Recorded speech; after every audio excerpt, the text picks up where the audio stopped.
Bueno, muy bien, aquí continuamos en EOL, segundo bloque, exactamente 18-13 minutos en toda la República Argentina. Y tenemos aquí, lo tengo aquí enfrente mío, a Esteban Cabana, manager, periodista, escritor. Qué historia, ¿no? Para contar de todo. Esteban, gracias por venir aquí al programa. Gracias a ustedes por la invitación, buenas tardes. Bueno, le comentaba al querido amigo Diego Perry la otra vez, cuando me había acercado el libro de los Viola, que me lo devoré. Mirá. Me lo devoré, no, ¿viste esos libros que no podés dejarlo? Tenés que leerlo y continuarlo lo más rápido posible. La verdad que una historia, la de los violadores, en algunos aspectos complicada, porque ellos nacieron en una época bastante nefasta, ¿no? En el país y la pasaron realmente mal. Vos describís perfectamente todo lo que vivieron ellos y lo que has vivido vos también, porque estuviste desde muy joven con ellos, ¿no? Sí, como vos bien decís, se desarrollaron y comenzaron su carrera artística en una época horrible, que fue el comienzo de la dictadura. Claro. Ellos empezaron en el 79, 80, y yo siempre digo, yo soy docente en la Universidad de Palermo y siempre cuento a mis alumnos que hoy los estados, los municipios, el Estado Nacional, las provincias, quieren escuchar tu voz. Claro. Si vos sos músico, si vos sos fotógrafo, si vos escribís o tal. En ese momento la consigna era callate la boca, a nadie le importaba tu opinión. Y en ese contexto que apareciera un grupo de pibitos cascoteando el sistema, claro, oponiéndose a lo que pasaba todos los días, fue muy llamativo. Primero por eso, por las letras, por la forma, y después por la imagen. Ellos eran como, se vestían de una manera que eran como los Clash. Entonces en ese momento en el rock nacional los chicos, los músicos tenían pelo largo, camperas de jean, era otra la estética. Claro, claro. No digo que estén bien ni mal, simplemente lo subrayo. Y por otro lado también había una tendencia que tenía que ver con esta cosa de que para que vos te pudieses expresar siendo músico, tenías que ser virtuoso, tenías que tocar bien, si no, claro, ¿para qué te vamos a escuchar? Uh-huh. Y esto era el modus del momento, era la tendencia del momento, los grupos folk, los grupos acústicos tirando el jazz de alguna manera condicionó un poco el rock, en el sentido de cómo vos tocabas. Vos tenías que tocar bien, no podías tocar mal, tenías que ser buen músico. Y claro, cuando desaparecieron los violadores tocaban 3 tonos, entonces todo esto que te estoy nombrando son como pequeñas rupturas de una camada de artistas, no solo de los violadores. Los violadores son los más conocidos de esa camada porque fueron los que grabaron el disco en el momento justo, claro, y se asociaron con un manager en el momento justo. Las demás bandas no tuvieron esa posibilidad o decidieron otras cosas, entonces no han tenido esa visibilidad, como recién decía. Pero no es solo de los violadores, hay una gran cantidad de artistas que son, no sé, 6, 8 grupos que en ese momento salieron a decir otras cosas y de otras maneras diferentes. ¿Cómo cuáles? Y por ejemplo, a ver, tenemos a los Laxantes en Zona Norte, tenemos a los Baraja en La Plata, tenemos a Día D, tenemos a Diana Nylon, Control, Sumo, por supuesto. Lo que pasa es que, claro, Sumo arrancaron en el 82, los violadores arrancaron un par de años antes, 3 años antes, y en ese contexto de dictadura es mucho, porque una cosa es el 82-83, cuando ya empezó la guerra y acabó la guerra, y otra cosa en el 79, cuando la milicada estaba full, con los secuestros, con las torturas y ese tipo de cosas. Y en ese contexto decir este tipo de cosas era mucho más complejo que en el 83. Claro. Pero lo que decía es entonces, hay una cantidad de artistas diciendo y resistiendo al gobierno militar, diciendo cosas desde otro lugar, pero claro, la gente no se enteraba porque no tenían difusión. Uh-huh. Recién con el advenimiento de la guerra de Malvinas y la prohibición de difundir música en las radios Sí.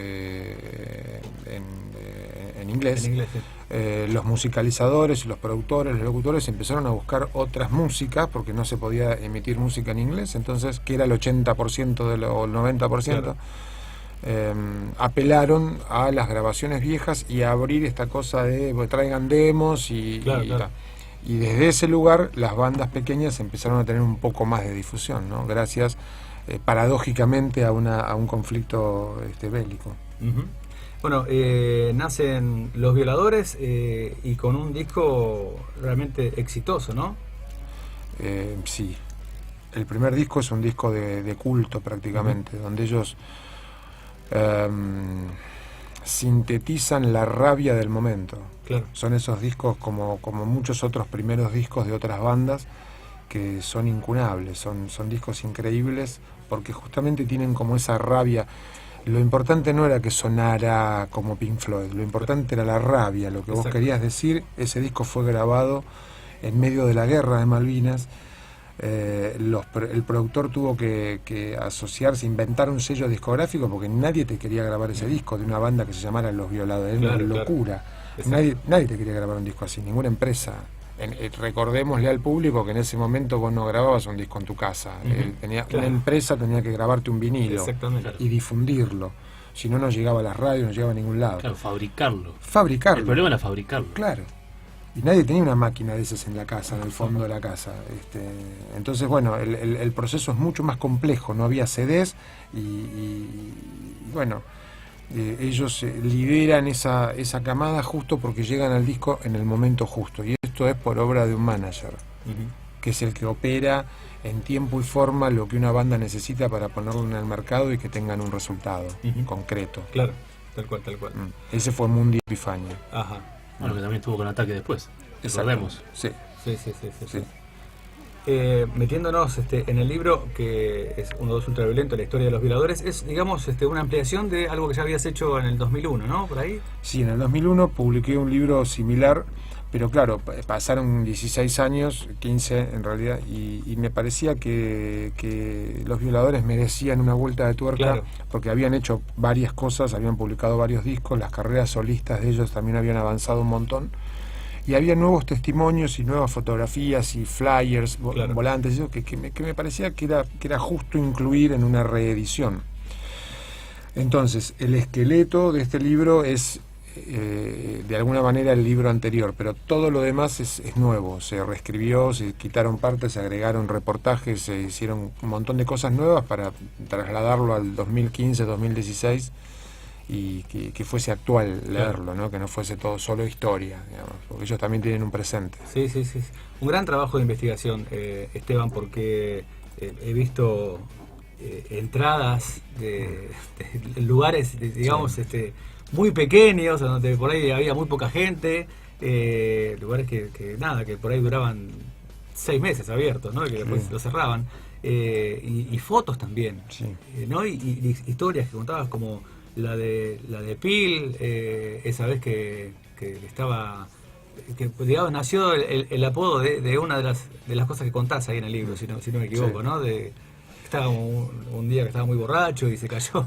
Sí, él tenía una remera de Public Image Limited, Ajá. la banda de Johnny Rotten, post Sex Pistols. Excelente, por cierto. Excelente, por cierto, y era el único ser humano que tenía una remera de esa banda en Argentina, Claro. y si todos recuerdan, es un redondel con las letras que dice P-I-L. Entonces, claro, como el tipo apareció en un show invitado por el cantante de Los Violadores en ese momento, y que lo habían conocido ese mismo día en un parque cambiando discos de vinilo, le dijo, esta noche hay una banda que toca así, qué sé yo canto, bueno, voy. En ese momento, si vos tenías cierta empatía con cualquier persona, iba, porque no había mucha gente que curtiera la misma que uno. Claro. Entonces, claro, el pibe Pil llegó a este lugar, y Pil es un tipo muy carismático, hace reír a la gente, en ese momento muchísimo más todavía. Entonces, bueno, hacía reír a la gente, contaba chistes, cosas, ¿viste? Citaba autores, él es un tipo muy leído. Entonces, claro, la gente lo empezó a llamar, Pil, Pil, y le quedó Pil. Lo otro que bueno, sí, tomaban, en ese momento todos tomábamos por el campeonato del mundo, a ver quién ganaba, y bueno, en ese contexto también ocurren otras cosas y uno se pone más chistoso y qué sé yo, sumado a todo el know-how que tenía Yapil como persona, digo, todo lo que había leído, los discos que había escuchado y eso, el tipo tenía mucha información y entonces nada, se hizo muy querido entre ese grupo de gente. Al cabo de 2 meses ya era el cantante de la banda y lo sigue siendo. Qué bueno. Esteban, arrancaste tu carrera de manager con Violadores, ¿no? ¿O ya venías trabajando? No, había trabajado, pero con bandas más pequeñas, con disco también. Sí. Decía recién lo del vinilo, tenías que tener un disco, si no, no sonabas en ninguna radio, nadie te pasaba un cassette. Entonces sí, hice un laburo de manager primero con bandas de zona norte, luego con una banda hardcore donde tocaba Andrés Jiménez, cantante de Animal, y ellos estaban en la misma agencia que los Violadores. En un momento se pelearon con su manager, con su representante, y yo estaba en el lugar justo, en el momento justo, y me ofrecieron ese puesto y yo lo acepté y ahí empezamos a trabajar juntos. Yo luego me asocié con un alemán y empezamos a traer bandas de afuera, a Dieter Tenhausen, al guitarrista de los Sex Pistols, a Steve Jones, y distintas bandas y para relacionarlas con los Violadores, pero justo los Violadores se separaron. Pil armó Pilsen, con el 75% de los Violadores que había. Y bueno, y ahí seguimos como otra carrera, digamos, pero en el mismo palo, viajando mucho al exterior y produciendo. Siempre hay que generar cosas y hacer. Así que sí, tuve una relación muy importante con ellos y lo más lindo de todo es que conforme pasan los años uno podemos seguir siendo amigos. Claro. Esto es algo muy, muy lindo que nos pasa a los seres humanos. Es como esa novia que uno quiso y cuidó tanto y de algún momento creciste para el lado diferente, se terminó la piel, pero eso no implica que sea una mala persona y que vos no la saludes por la calle. Tal cual. Entonces digo, reconocer que algo de esas personas está en vos y que de alguna manera te ayudó a seguir adelante. A mí ellos me ayudaron muchísimo, aprendí mucho con ellos. Lo bueno y lo malo también. Claro. Y gracias a eso podemos seguir siendo amigos. Hoy no hay ningún tipo de rencor, comemos juntos, salimos, hacemos cosas. Ellos vinieron a la presentación del libro, por ejemplo, y fue la primera vez que los 5 originales se juntaban después de casi 30 años. Solo a hablar y a contar anécdotas. Y esto habla de la bondad y de la madurez de un grupo de personas que más allá de las discusiones que las hemos tenido y las diferencias que las hemos tenido, importantes incluso, podemos seguir siendo amigos y podemos saludarnos y tomar una cerveza juntos y hablar de música. Claro. Que yo no coincida 100% contigo no quiere decir que sea tu enemigo. Exacto. Y eso me parece que es algo aprendido. Sí. ¿Y cómo vivías esas etapas de peleas entre ellos, de que se iba uno, que dejaba la banda y que tenía que reemplazarlo, que después se iba al otro? ¿Cómo lo vivías vos? Y yo como productor lo viví, digamos, sufrí mucho. Claro. Porque el proyecto cuando se empieza a desmembrar, sea quien sea el miembro que se va, es un dolor y es una partida y es una vuelta a empezar y hay que explicarle a los medios y hay que explicarle al público y el público tarda en asimilar eso y comprenderlo, y en ese momento el público no era como hoy, que es súper tolerante y yo puedo venir acá con una remera de Miranda y vos no me mirás con mala cara. En ese momento, si yo tenía una remera de Divididos o de Los Redondos, la gente te miraba con mala cara, el público, y viceversa también, ¿no? Digo, si yo iba con una remera de Violadores a un show de Los Redondos, la pasaba mal. Entonces, digo, había como mucha intolerancia, ni hablar de Soda Stereo.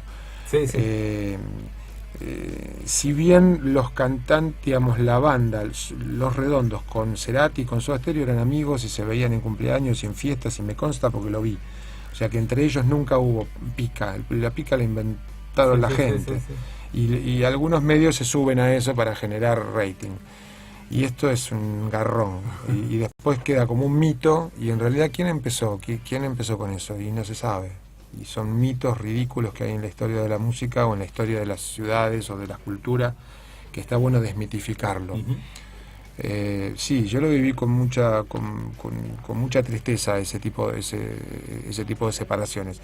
Pero la energía era tan positiva, la de Pil y la del resto de los músicos, sobre todo la de Pil. Y yo, la verdad, nosotros nos hicimos muy amigos porque estamos como seteados de la misma manera. Yo o sea, puse primera un día en mi vida y se rompió la palanca de cambio y la tiré y quedé trabado en primera como un tractor, y voy para adelante siempre, haciendo cosas continuamente, involucrándome en proyectos y eso es un poco el combustible. Y Pil es un tipo muy parecido en ese aspecto. La edad es un detalle. Entonces me asocié siempre a sus proyectos y generé proyectos junto con él, y me di cuenta que finalmente hay en todo grupo humano hay líderes naturales. En todas bandas hay líderes naturales, personas que ponen primera y arrancan y que siempre ponen energía positiva y van para adelante, y hay otras que no tanto. Sin hacer ningún juicio de valor, pero funciona así. Así que, bueno, a veces esas rupturas fueron positivas porque generaron cosas mejores o Claro. cosas novedosas que la gente le gustaron, grabamos discos, nos fuimos de gira y la historia continuó. Y quedó la etapa Violadores en pausa hasta que los componentes del grupo, que son los únicos finalmente que tienen la potestad de decidir, se encuentran de vuelta a comer un asado, a jugar a la pelota, a hablar de música y tocan y deciden volver al ruedo. Claro. Y eso también es parte de la magia de los artistas, ¿no? Me preguntaba también por la repercusión, teniendo en cuenta el contexto en que ese disco, ese primer disco en el 82, o este que están ahora festejando o tributando, o no homenajeándose a sí mismos en el Luna. Ya vamos a hablar un poco de eso. El contexto, ¿no? Pensar, se me ocurren algunas bandas de esa época, todavía no estaba Soda Stereo, Sumo estaba recién creciendo, se había armado en el 81. Serú Girán, tal vez era la banda que se estaba despidiendo de esa primera etapa, ¿no? 78-82, coincidió con los Violadores en tiempo, pero no en formas, ¿no? Hablabas de esto de decir tal cosa, decir tal otra, de qué manera. No importaba tanto lo pulcro, bueno, y traigo a Serú Girán porque era lo pulcro, ¿no? Los Beatles argentinos, las revistas, aunque ellos que no querían eso, ¿no? Pero bueno, qué loco el contexto, el contraste que se encontraba ahí, y también la música disco, ¿no? Digo, de repente, y el punk, y un montón de cuestiones más. Lo que vos decís está buenísimo que lo traigas a colación porque el disco Los Violadores se grabó en la guerra, pero salió en el 83. Y en el 83, en enero, Los Violadores y Sumo tocaron en Obras. Las dos bandas sin disco tocaron en Obras en enero.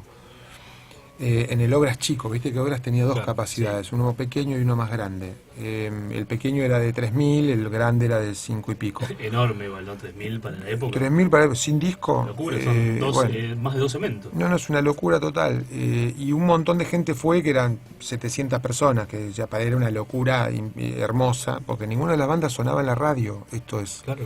Era solo de boca en boca, lo cual es como.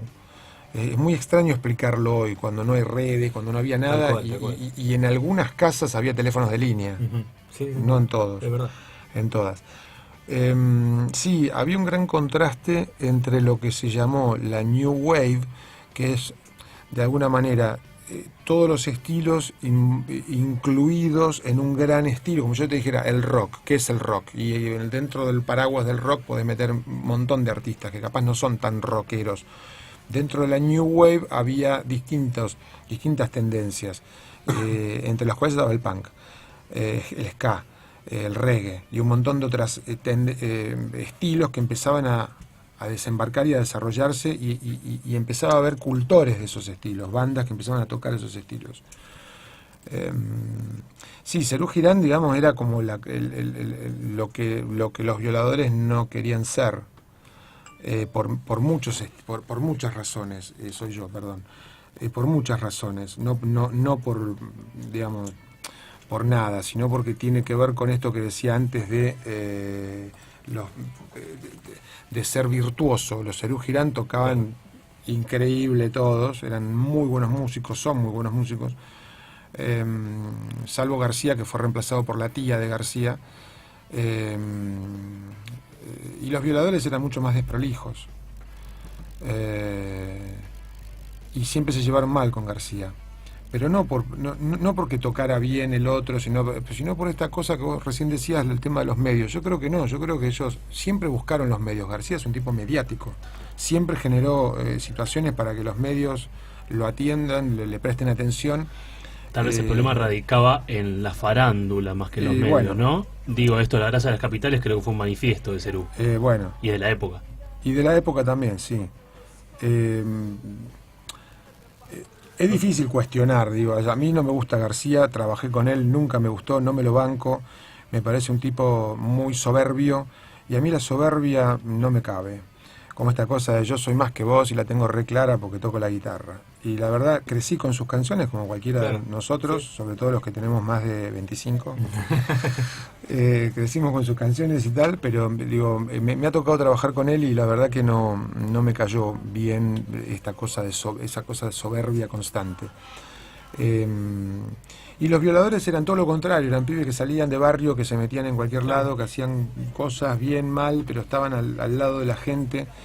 Y no se subían a movidas populistas como fue el Festival de la Solidaridad Latinoamericana, donde engañados o no, con buena voluntad o no, para ayudar a los pobres pibes que estaban sufriendo, muchos otros artistas se subieron a ese carrusel para tener visibilidad o para ayudar, ya cada uno sabrá de sus ríos internos, y los Violadores no quisieron saber nada, Virus tampoco.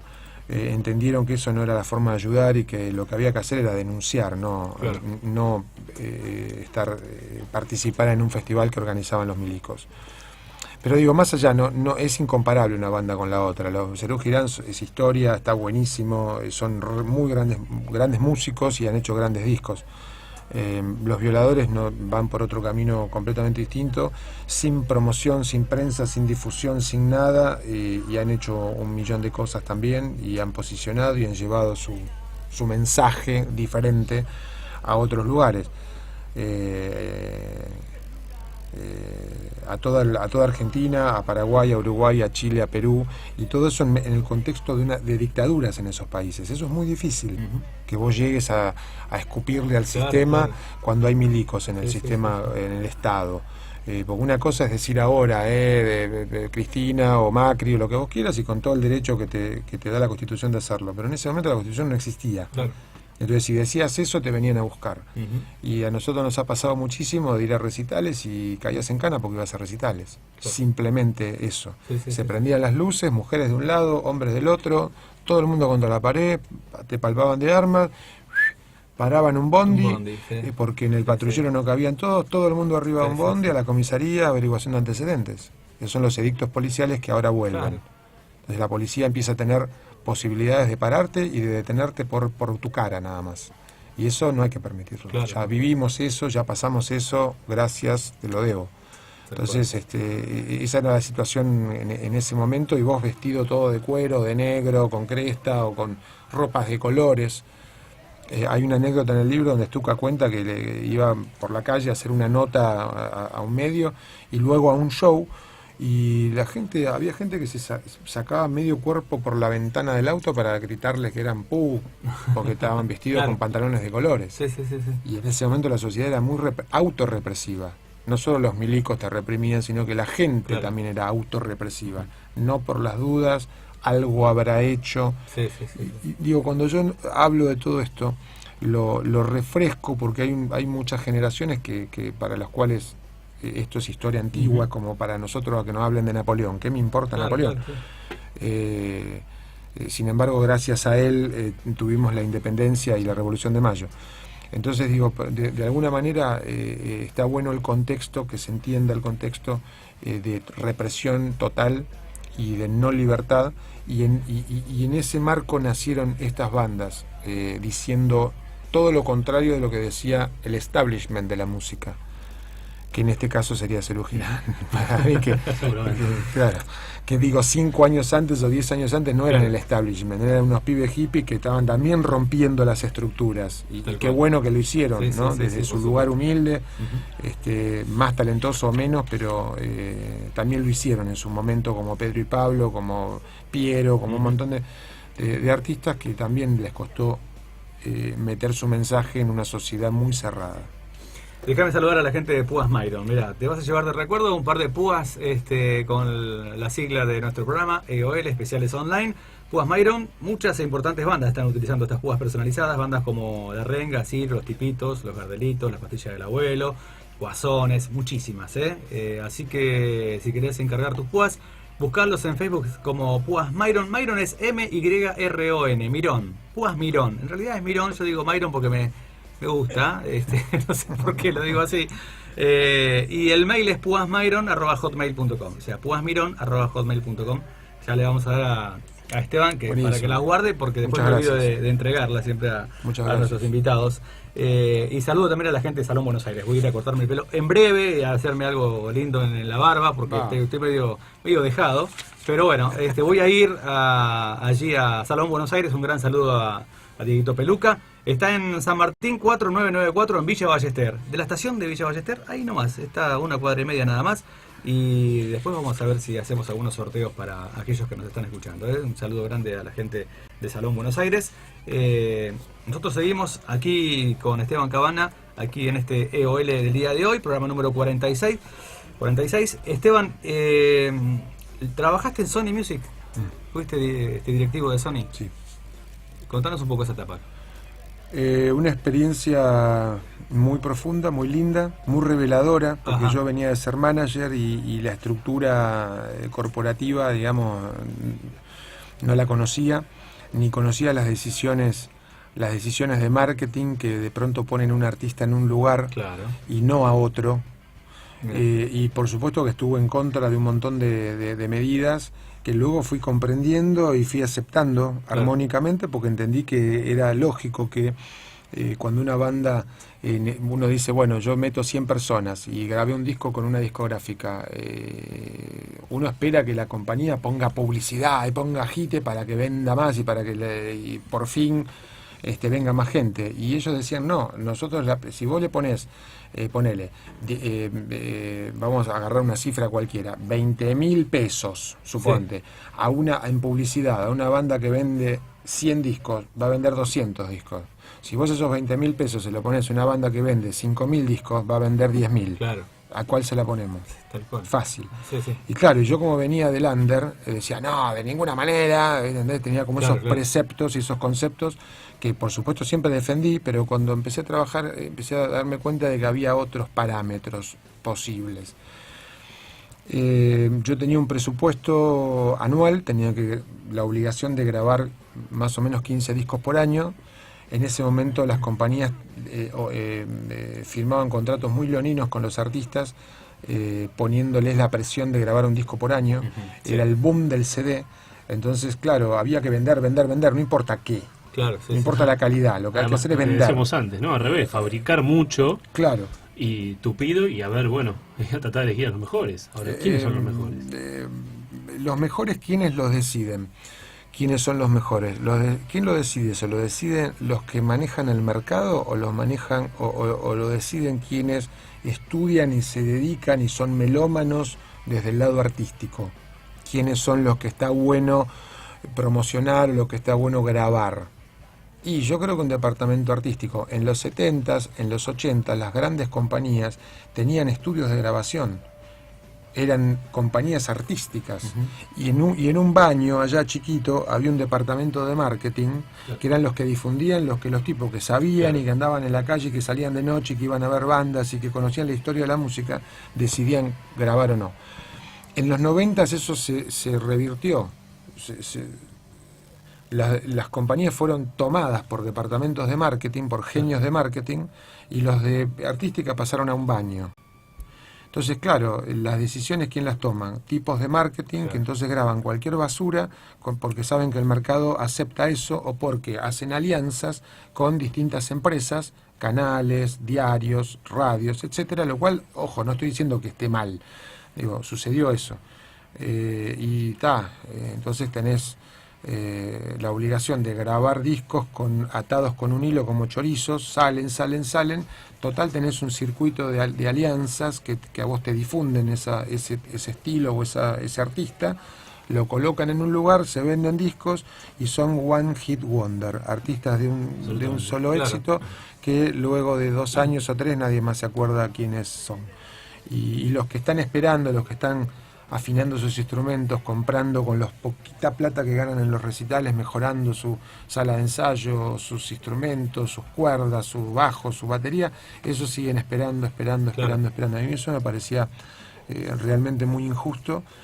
Y finalmente me fui de la compañía por defender a Babasónicos y a Los Brujos y a Pilsen y artistas que realmente necesitaban el apoyo de una compañía multinacional. El apoyo es grabar en un estudio mejor, traer un productor de afuera, mejorar tu obra. Y ellos creían justo lo contrario, porque venían tipos de marketing de la regional de Miami con los números, no con la sensación que te produce a vos en el corazón el artista. Y los números eran verdes o rojos. ¿Esto en qué año fue? Eso fue en el 96. Momento de más. Entonces, claro, uno está más familiarizado con un concepto de marketing que tiene, digamos, o con un concepto artístico que tiene más que ver con la exposición que tienen los artistas en los medios que con lo que realmente uno siente con ese artista. Claro. Si vos lo radiás todo el día y tenés una pauta y pasás el mismo artista 10 veces por día la misma canción y encima tenés publicidad durante un mes, y la gente consume eso. A ver, es una regla de marketing, 1 más 1 es 2, no es 3. No digo que esté mal, está perfecto, por eso le da de comer a mucha gente, genera movimiento, está bien. Pero a mí eso me empezó a dar impresión, porque dije, no, pará, viene Julio Iglesias y armamos una fiesta que nos sale $200.000 y le estamos negando $10.000 a Babasónicos para que graben en un estudio mejor. No está bueno. Claro. Y bueno, pero esas decisiones no las tomás vos. Bueno, gracias, me quiero ir, no quiero quedarme más acá. Finalmente funcionaba como un banco, ¿entendés? En ese momento, no digo que las compañías estén mal, no digo nada, digo, funcionaba como un banco. Y lo mismo las otras compañías. Tuve varios colegas en ese momento que hoy están en otros lugares y que también nos encontramos y decíamos, loco, que nosotros queremos esto, y a mí me da impresión. Sí. Y Esteban, ¿qué pasaba cuando un músico era el que decía me voy, me quiero ir? Porque no le gustaba el sistema o porque lo obligaban a tal o cual cosa. Porque yo recuerdo que Huff, cuando hizo eso con el sello gráfico que tenía, creo que en esa época, 96, por ahí, fue muy duro después para levantar. De hecho, le costó bastante, ¿no? Volver al lugar que estaba, no volvió nunca. No, claro. Y mira, a mí no me tocó nunca que un artista renunciara. Sí me tocó, lamentablemente, tener que devolverle el contrato a artistas que yo admiraba, porque era que a alguien se lo tenía que rescindir el contrato, porque capaz vendían 2.000 unidades al año. Como vendía Babasónicos. Babasónicos en un año capaz vendían 2.500, 3.000 discos. Y eso en una multinacional, es japonés, no puede ocurrir. Claro. No sirve eso en una multinacional. En una indie capaz sí vendés 3.000 discos o Gardel, porque los costos son otros, pero en una multinacional 3.000 discos no es nada. García en ese momento con La hija de la lágrima vendía 200.000. Los Cadillacs con Rey Azúcar vendían 300.000. Chiquititas, Cris Morena vendía 300.000 unidades. Y entonces si tenés un artista que vende 2.000, es como el último patito de la fila que nadie quiere. Sí. ¿Viste? Entonces yo decía, devolvámosle el contrato, entonces los tenemos sujetos, prisioneros, y no les invertimos un peso. Y esa fue mi lucha constante, de la cual estoy orgulloso. He tenido unas discusiones filosóficas con los directivos de la regional, defendiendo a Babasónicos, o defendiendo la independencia, o defendiendo un poco la redistribución del capital y de la inversión de otra manera. Claramente ganaron ellos, pero digo, finalmente los años te dan la razón, porque Babasónicos cuando explotó con Jessico se empezaron a vender todos los discos anteriores, entonces no tenían razón ellos. Uno no puede considerar que el artista tiene que vender la cantidad de discos en ese periodo que vos tenés que vender para equiparar los gastos que tuviste. Eso es chino. Pero bueno, las multinacionales son así. Los resultados son ahora, y no son en años, son ahora. Yo quise contratar a Spinetta un día, lo llevé a la compañía, tuvimos unas reuniones y qué sé yo, y cuando le dijeron cuánto iba a cobrar por disco, se empezó a reír y dijo, no, amigo, yo no. Y el presidente le decía, sí, pero mira, Luis, vos no vendés discos, o sea, discos vende García, discos venden los Cadillac, venden 200, como decía recién. Sí. Y el flaco capaz vendía 15.000, que igual es un montón, pero no es que era como vos. Claro, y él decía, mira, estoy hablando lo que decía Spinetta, decía, sí, está bien, vos me das 3 pesos por disco, pero cuando este disco en algún momento, dentro de 10 años, vos lo vas a seguir fabricando, a vos te va a salir fabricarlo 2 mangos con 50, porque ya la grabación está hecha, las cajitas las tenés, el arte de tapa está hecho, está todo pago, y yo voy a seguir ganando lo mismo. Claro. Entonces, ¿cómo es la cosa? Y vos vas a ganar el 80% del precio de tapa, y yo voy a ganar el 12%.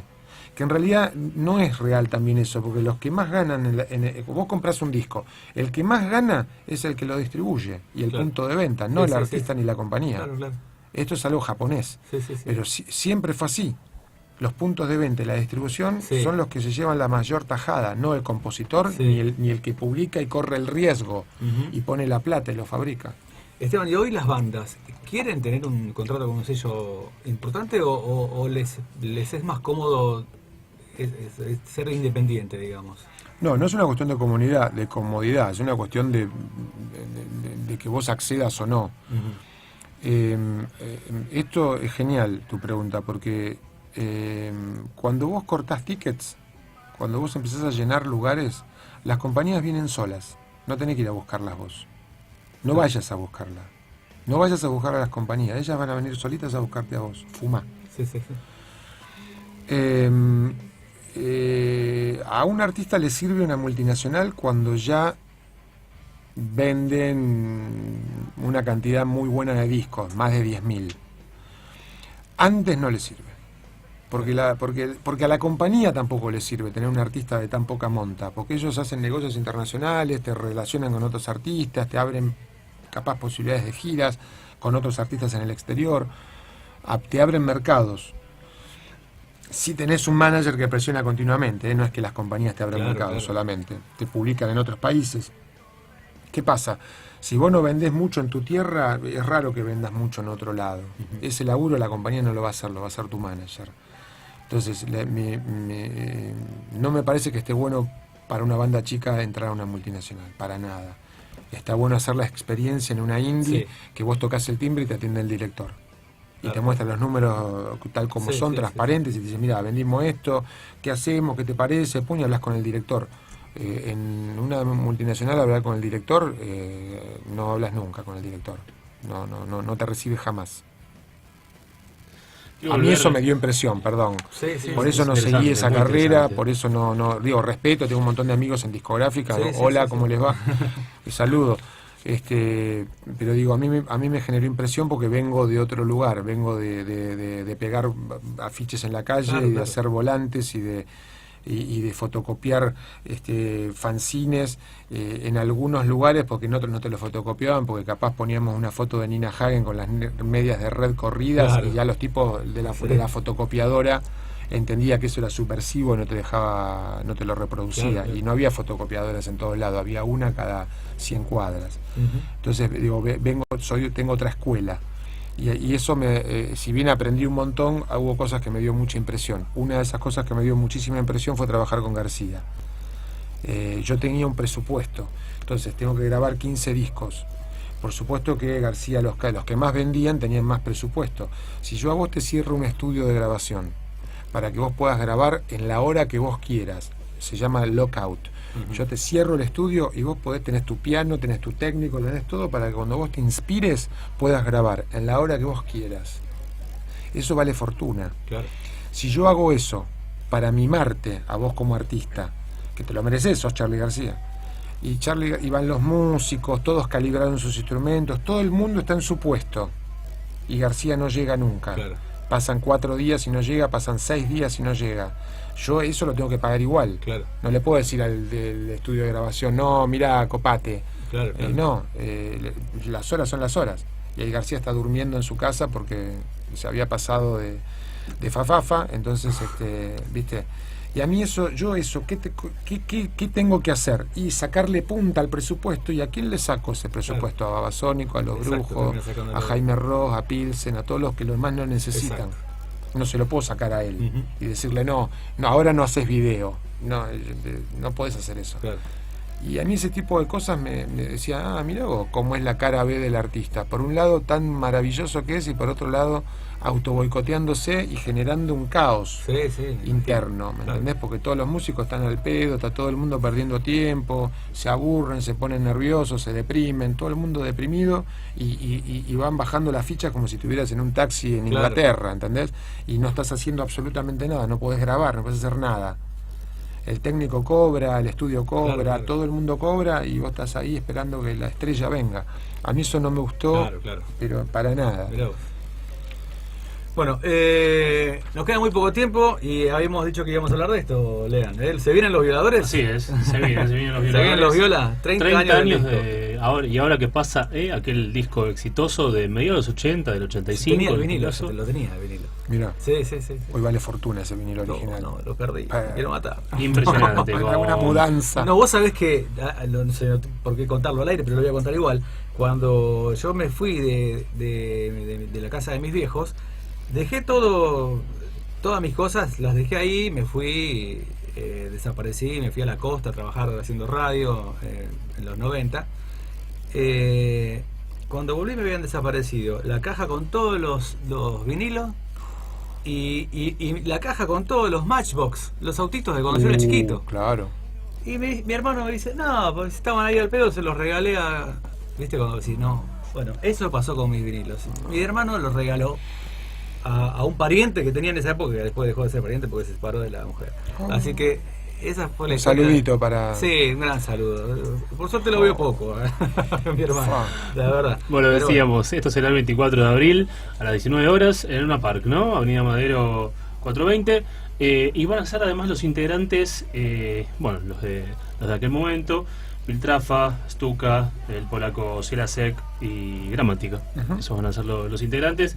Importante también porque, Stuka vive en España, sabemos, vive Pil en Perú, digamos, y va a ser todo un evento y además con un disco impecable, ¿no? Creo que sí, estoy seguro que sí, en realidad no creo. Tienen muchas ganas, los veo a ellos y están como niños queriendo tocar, les pasan cosas de nuevo. Y celebro eso, como decía antes. Me tocó vivir esa situación igual con los Fabulosos Cadillacs. Cuando se separaron yo trabajaba con ellos, y luego cuando volvieron no es que vuelven por la plata, vuelven porque son amigos, son hermanos. Y liman asperezas, la edad te ayuda a limar asperezas, la madurez, y empiezas a jugar a la pelota y a comer asados y a tocar, es como en tercer lugar, digamos. Si eso está todo bien lo anterior y hay respeto de nuevo, se liman las asperezas si uno quiere, y ese proceso para mí es mágico. Por eso cuando escucho que a veces volvieron por la plata, no, ¿qué plata? No, plata son 10 millones de dólares, no sé. Eso es plata. La verdad que no me parece que sea ese. Lo escuché en algún comentario, por eso lo digo. Yo creo que son amigos, son hermanos, y en este periodo de sus vidas tienen ganas de juntarse, celebrar esa grabación, contarle a las nuevas generaciones cómo era eso en vivo, con esa furia y esa rabia intactas. Así que celebro que ellos lo puedan disfrutar, ¿no? Y que la gente lo tuvimos a Pil el año pasado aquí en EOL, y la verdad que es un tipo bárbaro. Hablo bastante seguido con él y dijo que por ahí venía este año, así que vamos a ver si tenemos a Pil acá en Especiales Online. Esteban, la verdad que un placer tenerte aquí en este programa. Seguramente va a haber alguna otra invitación para seguir hablando. Yo me olvidé el libro para hacerlo firmar por Esteban, pero ya lo vamos a ver. Nuestro jefe de prensa, un saludito. Ahora igual les comento esto. Estoy trabajando y ya estamos con las pruebas de Galera en la reedición. O sea, se terminó la primera edición y vamos a sacar una segunda edición. Bien. Está más ampliada, ¿no? Porque pasaron unos meses. Así está bien actualizada, ya con el anuncio de este show. Así que bueno, y con unas fotitos más y qué sé yo. Así que nada, eso va a estar en la calle, calculo, en un mes más. En la previa, digamos, del evento. Así que nada, por eso también no hay más libros. Excelente noticia entonces la que nos das, Esteban. Vamos a estar atentos y después vamos a seguir mostrando el libro aquí. En su momento lo mostramos aquí a las cámaras a nuestros queridos oyentes y a aquellos que nos siguen a través de YouTube, y cuando esté el otro vamos a volver a hacer lo mismo. Gracias nuevamente por venir al programa, por acercarte aquí a Radio Palermo. Nosotros nos encontramos la próxima semana. ¿Sabes quién viene la semana que viene? ¿Quién viene? Si yo te digo, estoy loco. Impresionante. Hit. Willy Iturri va a estar acá, sentadito. El batero, ahí donde cantante, está. además. Sí, señor. Impresionante. Bueno, va a estar acá Willy Iturri, sentadito aquí, y después obviamente tendremos otro invitados. 2 siempre, todos los miércoles. El viernes te adelantamos exactamente cómo será la fecha. Para nosotros es una fecha esta, porque disfrutamos de cantantes, de acústicos, de entrevistas, de historias como la que nos acaba de contar aquí Esteban con nosotros aquí en el programa. Gracias a nuestra fotógrafa allí, Ana de Pedro PH, así la encontrás en el Facebook. Facu Monzón en los controles, ahí musicalizando y también por supuesto manejando las cámaras. Lean Guillén, Nati Griso, que siempre del más allá nos está lejos, pero siempre está ahí dándonos una mano. Y bueno, aquí te habla Gustavo Antonopoulos. Nos reencontramos el próximo miércoles con mucho más COL. Gracias a todos, chau. No hay límite de tiempo, pero hay determinación. Libertad para mover las piezas, pero sin esperanza que haya un ganador. Porque este juego es lo que siempre fue. Una bota pateando el tablero.